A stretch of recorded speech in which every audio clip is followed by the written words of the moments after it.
Are live. So there's a chance that my wife and I and our kids might come down to Austin for spring break this year.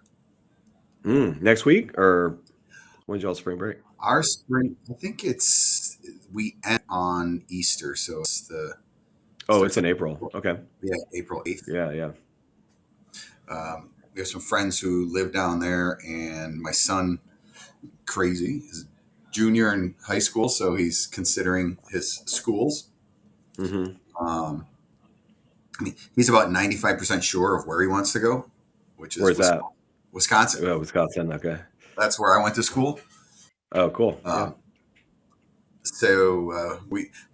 I won him over on Wisconsin. Now he grew up in Chicago and I grew up in Wisconsin. I am a Packers fan. He is a devout Bears fan.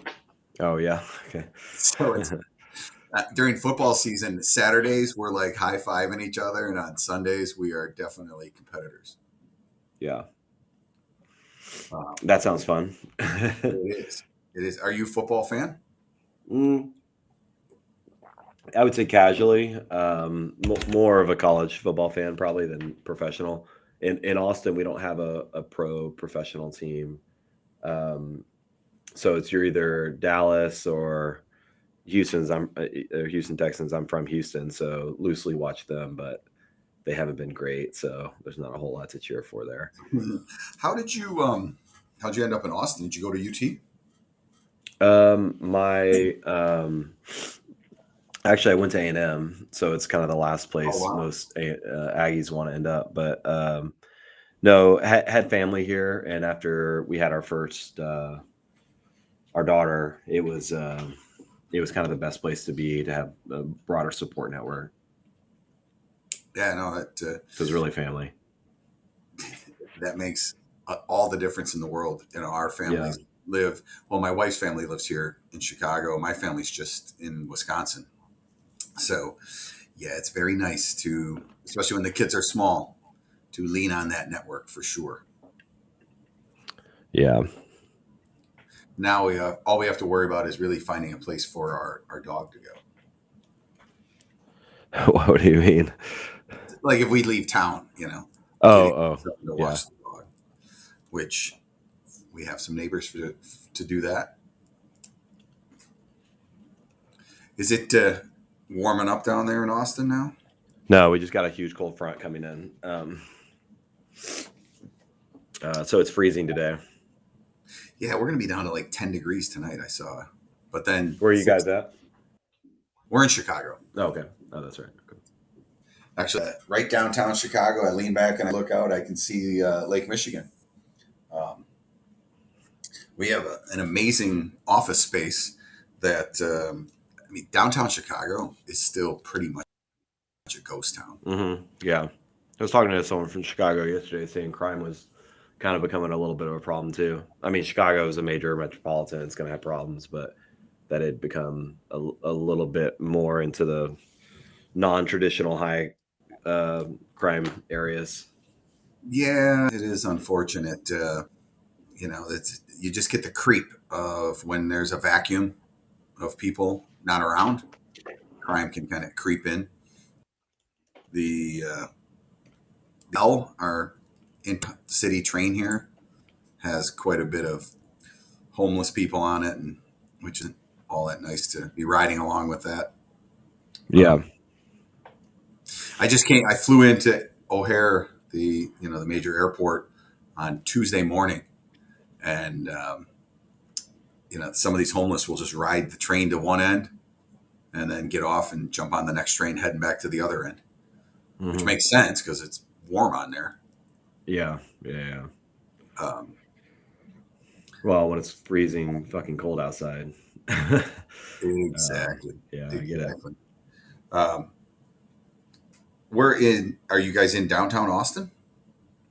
We're about 10 minutes north of downtown, so I mean, still central-ish, but yeah. I know downtown. I visited there, and actually, I went to Reggae Fest in that big Hmm. park along the river. Okay, I That don't was know what super that fun. is, but I know there's some massive outdoor park, and there's a big outdoor music fest. uh-huh. Uh, Reggae Fest, nice. yeah, was fun. And then we went up to that. What's the area where all the food trucks sit? Like little ring. There's not like one central area. There's a handful of parks, food truck parks though. Um, Yeah, that was in South Austin. It never ceases to amaze me how good the food is coming out of the side of some beat up old, delivery truck looking thing, right? I know, right? And that's the entry right now. It sounds like for restaurants is open up a really good food truck, then move to brick and mortar. Yeah, it's almost like the startup ecosystem of a restaurant. Is you get your brand going on the food truck, and then successfully roll that into a restaurant. We actually have right next to our house a bar restaurant that got started as a food truck. Yeah. And they still use that food truck. All right, it is noon. Let's see, we are live, I believe. I like to monitor what's going on LinkedIn as well. Yeah, there we are, right there. Perfect. So let's kick this off. Welcome, everybody. It is Friday, March 11th. I cannot believe it's March 11th already. It's funny. I was talking about, we're just getting going on Q1. And I mean, Q1's almost in the books. It's crazy. We have with us today Chris Doyle, who is the president and CEO of Build, Bill. Hello, Chris. Hey, what's up, Mike? We nice are to be on, chatting. Yeah, we're happy to have you on. I think the conversation is extremely timely, given the current conditions of the market and interest rates in particular, which we're going to touch on. But why don't you tell us a little bit about Build? And you spell the company's name wrong. I see you either have one too many L's or you're missing an E. I'm not sure what it is. Yeah. No, the origin of our name is super interesting because we started as a different name, and I'm not going to mention it. But we ran into copyright issues about a month in, which we detected, not the other company, but it was a very, very large financial institution. And so we kind of had to scramble for names, and we had a list. In fact, just the other week, I found the list on SurveyMonkey that me and my co-founder Jesse were putting together. And it's so funny when you go back in time and look at some of the things you were working on and how horrible some of the ideas were. But one of my favorite was plow, which everyone hated.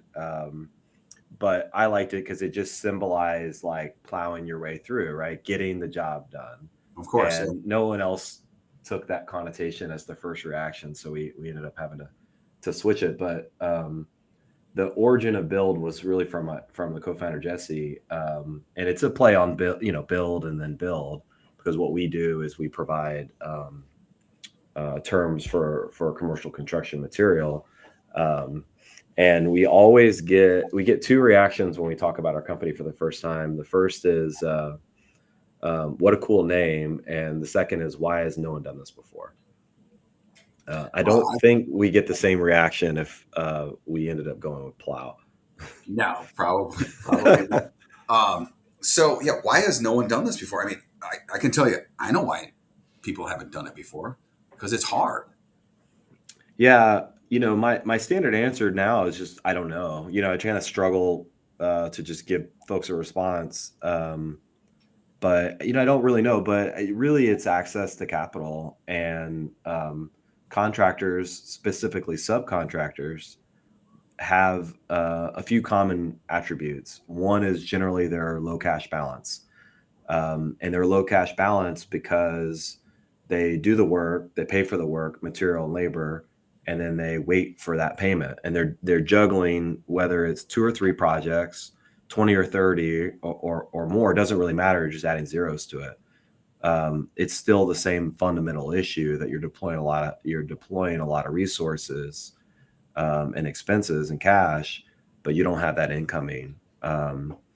So naturally, low cash balance, as soon as the money comes in, it's going out to pay something.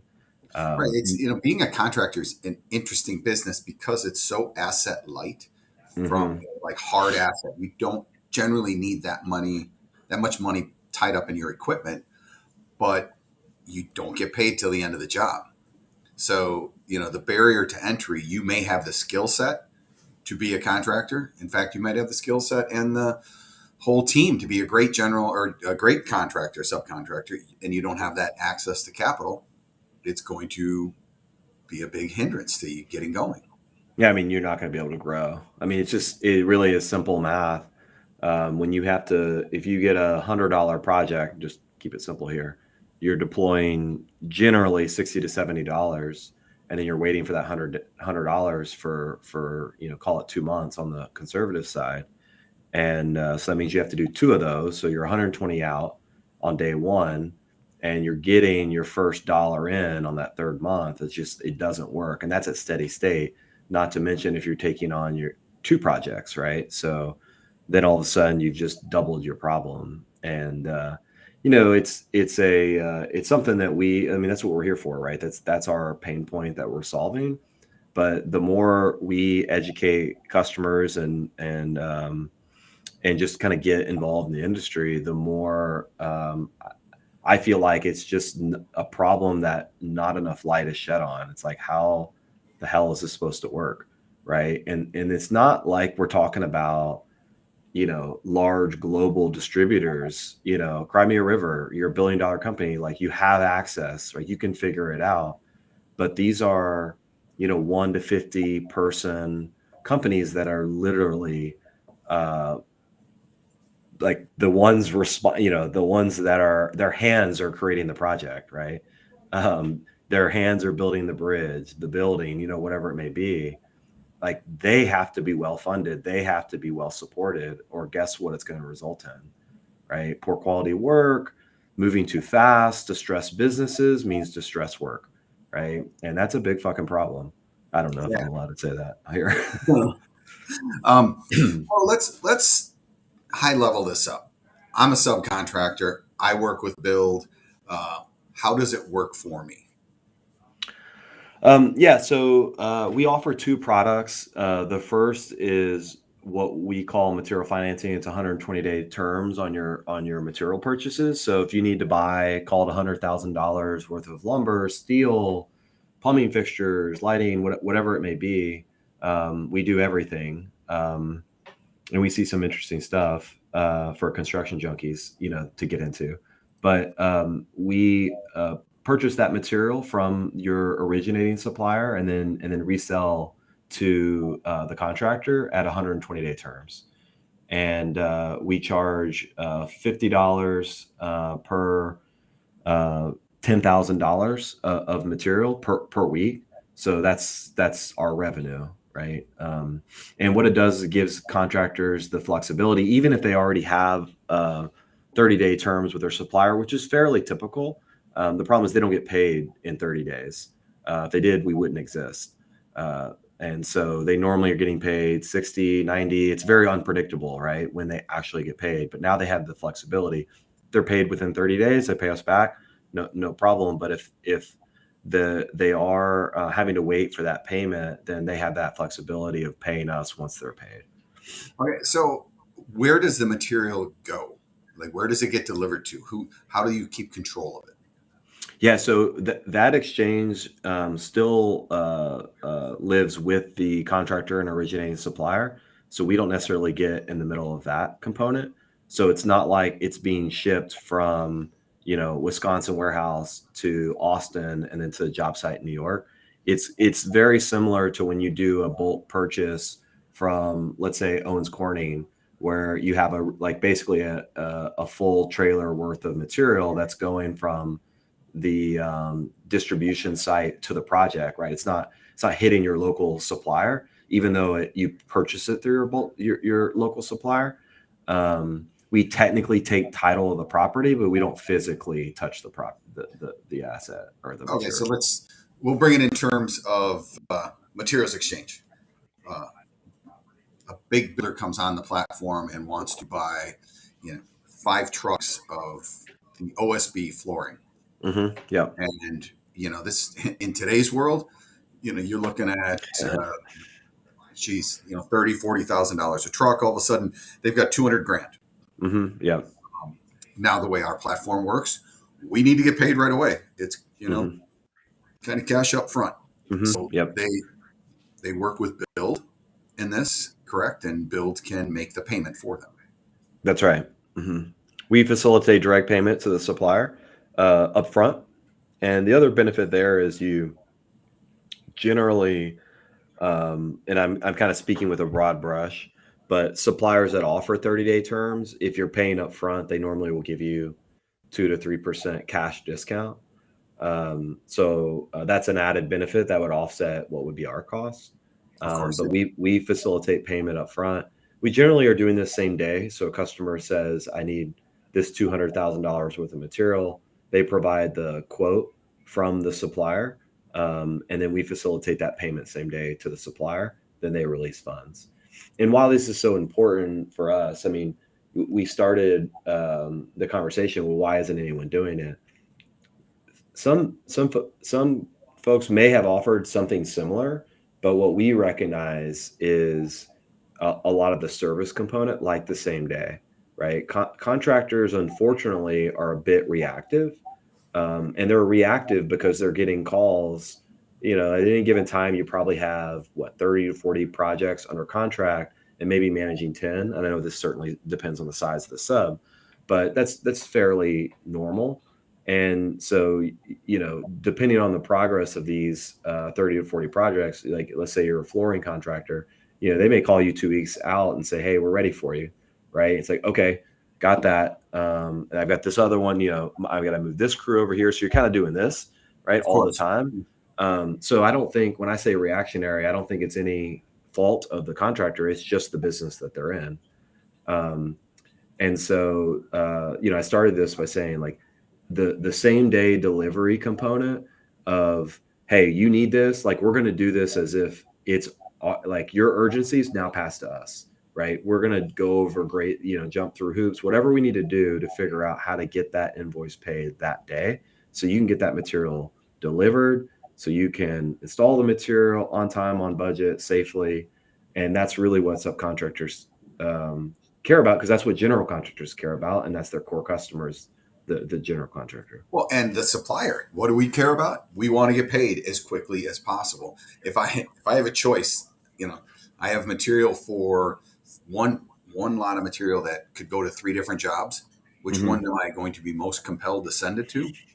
I'm going to send it to the person that I'm going to get my money back as quick as possible. That's right. And I think if you just look one layer above that, it's, as a supplier, you want to make sure that your customer is not in distress, right? And they're not in distress if they're getting their material on time, right? And they're able to install and perform for the GC. If they're performing for the GC, they're going to get paid. Maybe not on time. I don't even know what on time means right now in construction, quite frankly.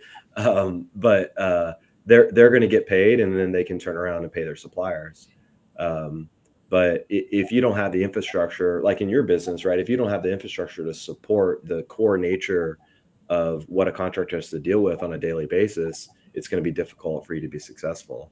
And so when you talk about like outside finance companies, lenders, payment company, technology providers, if they don't really know the customer and the day in the life, they're just not going to be successful. So I know I keep going back to, why has no one else done it? It's like, it's really bridging that gap between, access to capital and construction. And, I have a 20-year background in construction, so I'm able to kind of bridge that. And we built a team here that can do the same. Look, money's a commodity. Everyone's money's green here in the United States, and you can get money generally from anyone. But what does that money come with? If it comes with a team that's going to support you and that understands your business and can work with you. So, yeah, that's great. Now, what about the second product? Yeah. So, after, we've only been in business about 3 years, and we grew fairly rapidly. And we work directly with the subcontractors, so that's how we market, is directly to them. And the feedback we had gotten is, we love this product. However, it's really only solving like a third of our needs.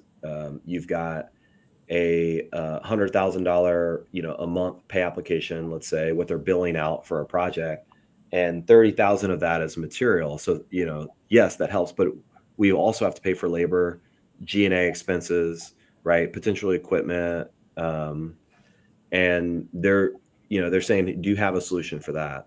And so we kind of went in our R&D think tank and had tried a few different products, just very onesie twosie, to try to find the most optimal um, way to handle that in combination with material financing. And so now what our go to market is a pay application advance. And what that does, allows a contractor, once they submit their pay application, to draw down on that.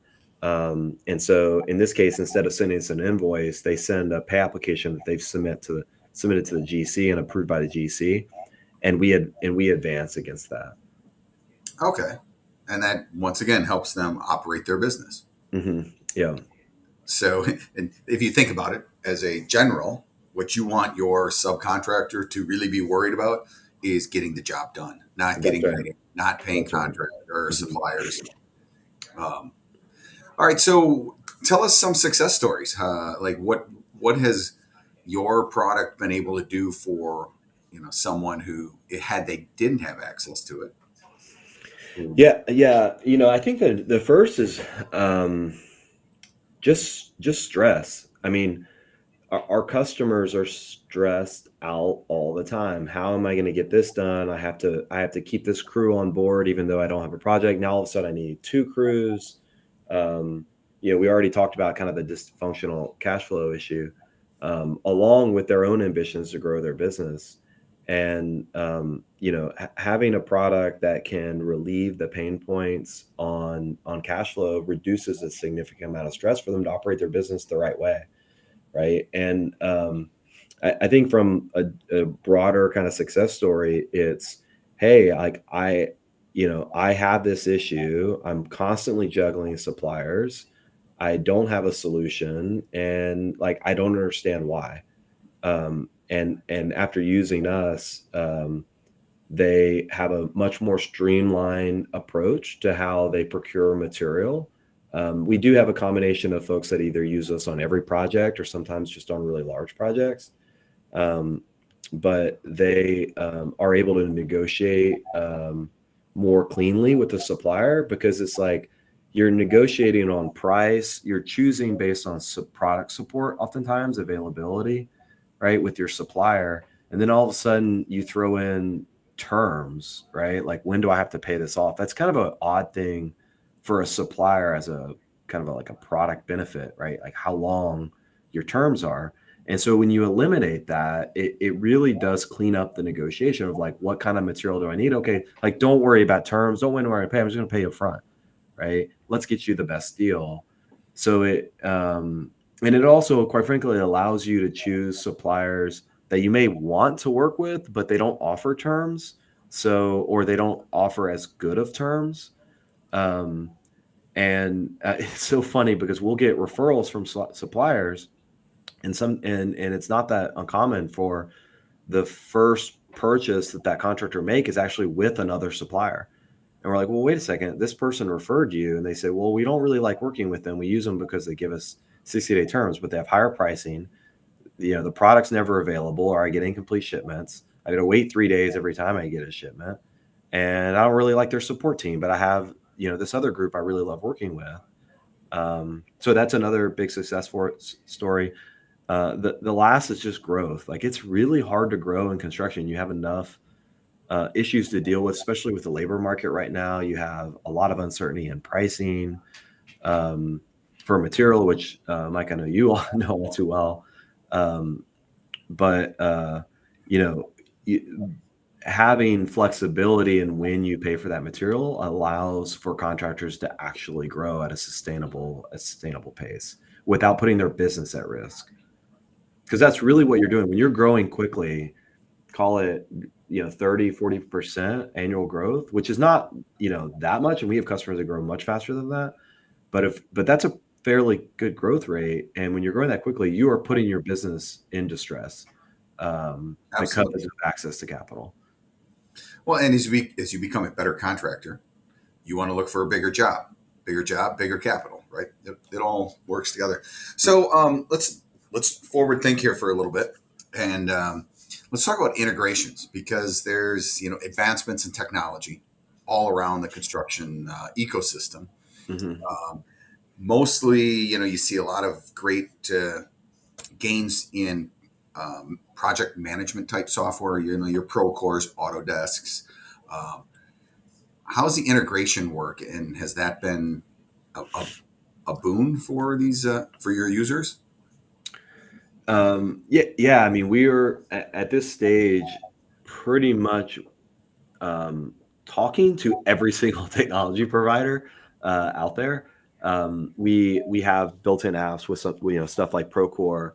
Um, but to us, that's the future, right? Is offering our product at, what we call like time of need, like when they need to plan for the project, plan the procurement, right? And a lot of times that's even at estimating, but also at contract award, probably mostly at contract award. Um, and I would say the subcontractor layer is still, um, it like early on in that adoption curve. So what are they using is still very, very broad, right? There's not like one or two, platforms out there that most people are using. And so our perspective is really work with all of them. Where it gets complicated, like, Mike, if we look at your business, is like SKU management, right? And if we work with so many trades, SKU management on these integrations can get super, super complicated. It's already really complicated per supplier for them to manage, but when you open that on the 30 to 40 trades per project, it gets even more complicated. So that's a challenge we're trying to work in like a kind of a more, not that we would create a universal SKU guide, but it's certainly an obstacle for us to get like super granular in the, material purchase Yeah, side and integration. there is no doubt the industry, if they could standardize and everyone speak the same language, that would definitely help, a great deal. Um, what as far as money costs go, everyone, inflation is here, at Mhm. least currently. Interest rates rising. Do you see any hiccups coming down the road? Well, we've all been dealing with the rise in material, prices for what, a year and a half now. And it's been a super roller coaster. And for folks that have been in the industry for a while, this is nothing new. What I think is odd is like just the availability. Like you get into issues where you have a hurricane and all of a sudden you can't access OSB, but like a pure play like global, shortage of, like, if I take solar, what we're involved in, like, silicon cells, like you just can't get panels anywhere. That's kind of thrown us for a loop, and it's hard to understand the procurement behaviors and how it affects it. Because on one hand, everyone's got to get the job done, right? I mean, the project has to be completed. You've got rising prices, which you're going to deal with that somehow between the GC and the sub. But and then this availability issue. It's like even if the price is up, you can't even access it. So what does that? Do you just like hoard material? Well, that's kind of, how do you do that? And then especially with the prices going up and down. So it's a um, fairly perplexing dilemma it puts contractors in, and how to manage it. We don't necessarily have it figured out or have a bona fide strategy, but it does seem like that's calming down a bit. From an interest rate standpoint, you're going to see that, in our business it doesn't really affect it. But what you're going to see there is just like, I mean, all this stuff, leading indicator will start in residential as interest rates rise. It will affect residential building, and that will normally what 2 to 3 year lag on commercial construction. That will be there. Um, but we're in still a very short term environment. How that plays out, like, is it a rapid increase, throughout the year? Is it super gradual, in which case, it's eased a bit and it doesn't affect the broader economy? Because the benefit we have is construction is so large, 1.5 trillion, whatever the number is right now, that, the a 3 to 4% shift either way isn't going to be terribly destructive to the industry. But you, as a business owner, you need to be super mindful of what's going on. And if you have to hover your foot over the brake a bit, right? That doesn't mean slam the brakes or make a drastic right turn, but keep that foot hovered over the brake. I think we're certainly in that area, and it honestly, it makes it, as a business owner and a sub, everyone's been faced with this dilemma. Hey, I've got $100,000 project. Will you take it for 90? Right. And here it is. Just sign right here. It's yours. Like, you might pass, right? You might say, I'll take the next one. And what you're giving up is growth for the year, and you may even slow down. But, I always say, like, when COVID first hit, my advice was, don't do anything that would sink the ship ever. And the most important thing is that your business survives. Even the really, really hard decisions, like letting someone go, letting a crew go, right? The most important thing is the business survives, so that way you can hire that crew back, right? When times are better. Absolutely. Yep. Um, these are all super complicated. I wish I had like this is my advice. Because what I see is material price is easing a bit. But as these other things come in, it's like, kind of keep that foot over the brake and make sure you're not making super aggressive moves that aren't well calculated. Never a dull moment. So we have a question. So, for example, a subcontractor that's framing multiple houses could buy straight truckloads of studs from Materials Exchange, and you could finance that.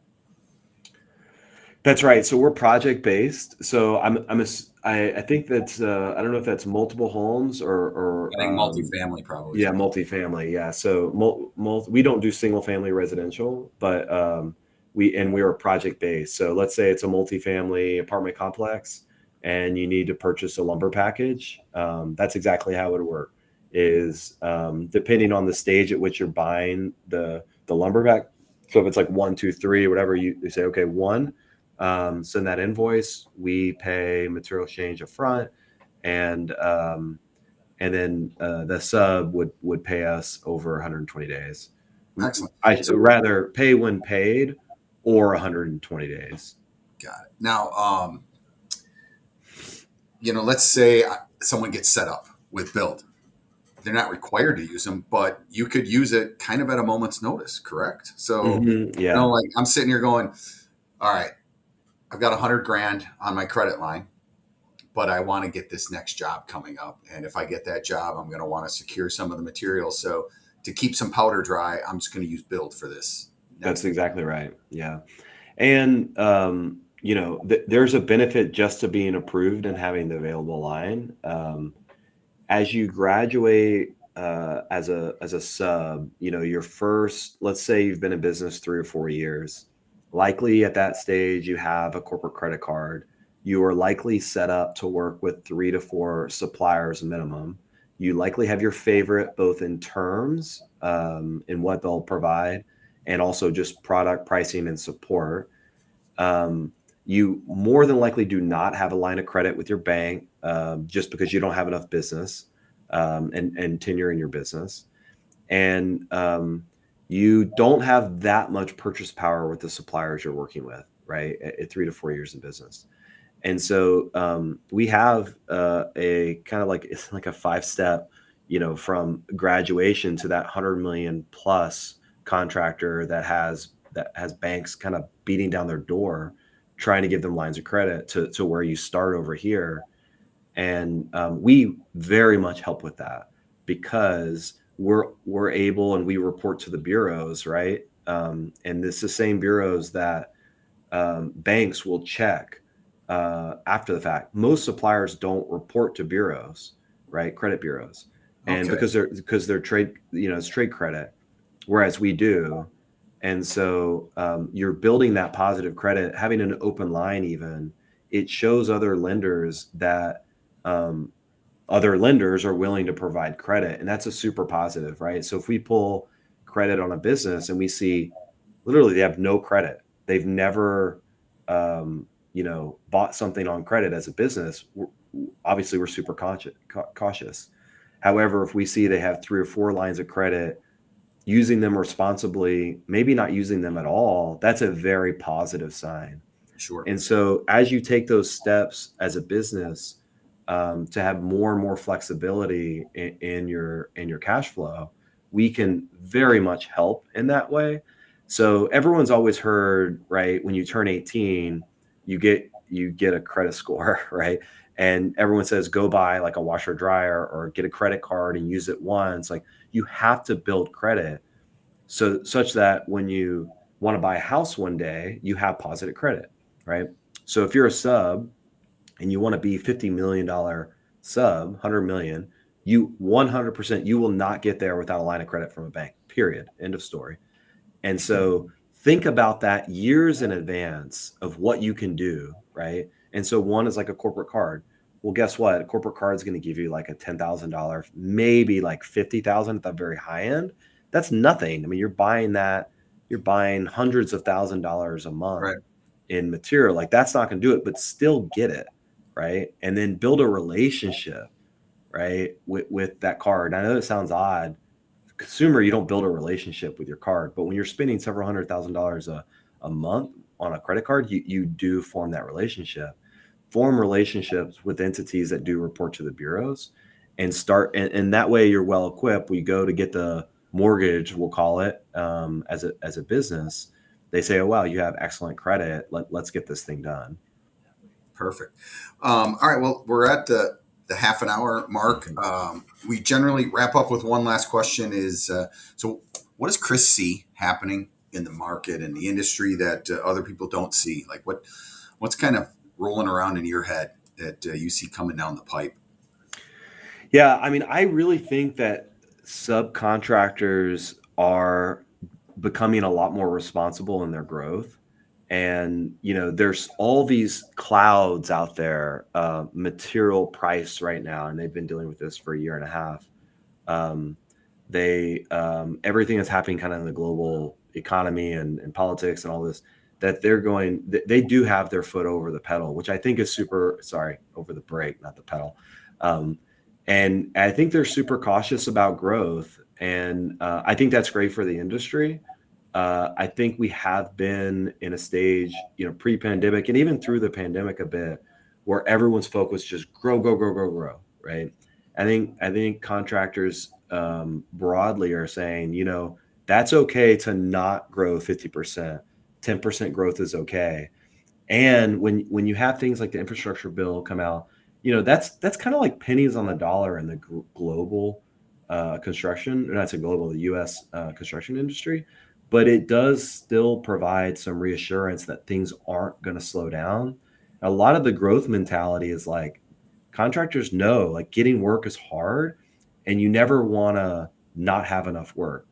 But I think there's confidence that projects will continue, and that if you build a responsible business, take care of the general contractor, do what matters to them, that those projects will come, and you don't have to be super aggressive in price, super aggressive in your negotiation, but you can responsibly build your business. Now, this is not necessarily flavor of the week, and we only talk to so many contractors, but that's like my broader sentiment right now in the industry.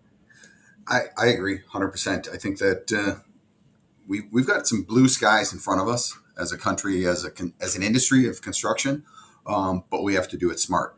There's no sense to get outside your lane, so to speak. I think your product is fantastic. I mean, it's money. Everyone else has money, but why not partner up with someone who understands you? And what is more important, probably underneath the surface, is that is forward thinking with technology and is able to quickly integrate into the other systems that are, becoming more and more relevant in our industry. Absolutely. It really, if you were a long established subcontractor with a lot of money in the bank and you do things old school, the world's going to pass you by, because all of a sudden they're going to go with the integrated solution from someone who's up and coming and thinking forward, that has, the technology and the software and the data flow, that makes everyone's life easier. So that's my 2 cents. Chris, thank you very much.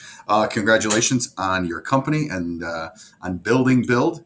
And you know what? We'll look forward to talking again sometime in the future, and you can tell us about your next great product that you're putting out. Great. Thanks so much for having me on. I appreciate it. It's been good No chatting. problem. Everybody have a great, safe weekend. Thanks. All right.